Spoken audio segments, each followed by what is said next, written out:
and Motorsports. Now, from the Motor Trend Archives, a trip back to the American classics of our automotive past.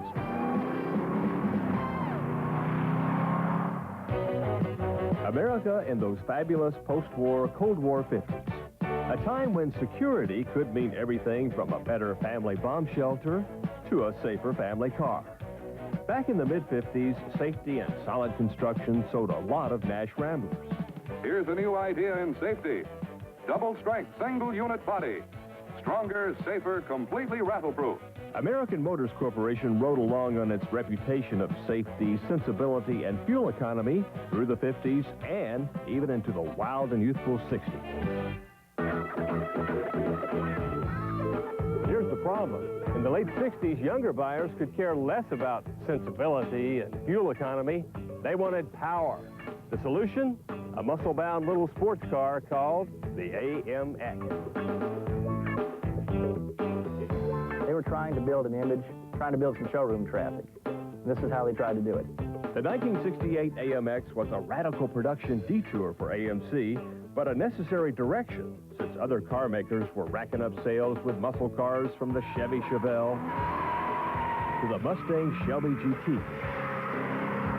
AMX was the first new two-seater sports car since the 55 T-Bird.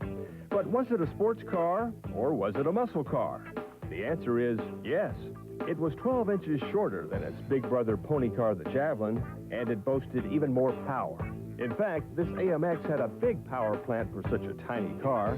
An optional 390 cubic inch V8 stirred up 315 horses at 4,600 RPM.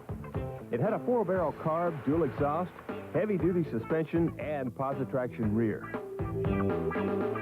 The AMX, which by the way stands for American Motors Experimental, had a cockpit that was simple, yet with plenty of optional creature comforts, from AM/FM radio to factory air. Oh, and there was this throwback to the old Rambler, seats that fold all the way down. The engine winds up real quickly. This is an automatic car, so I don't have to worry about missing shifts. But you can push it from first to second with the tack at 5,000, and it'll jump. Come on, let's go for a ride, and I'll show you what I mean. Enough said. I was already fired up for a ride in David's little award-winning AMX Antique. The AMX adorned the cover of Motor Trend magazine in March of 1968 and left some good driving impressions. Our writer said, performance is exhilarating under any circumstances, on the drag strip, on the road, or on a mundane pleasure ride. Playboy magazine's Playmate of the Year got a prized pink one, and the company sold 6,700, which was a bit short of its 10,000 car goal. The AMX was a little GT with lots of GO, winning its rightful share on the track, and winning the hearts of baby boomers who wanted a sporty ride on the wild side. The AMX only survived for 3 model years, but it was always a solid, fast little machine that earned its rightful place in muscle car history. Living up to a nickname an AMC vice president once gave it, the Walter Mitty version of a Ferrari.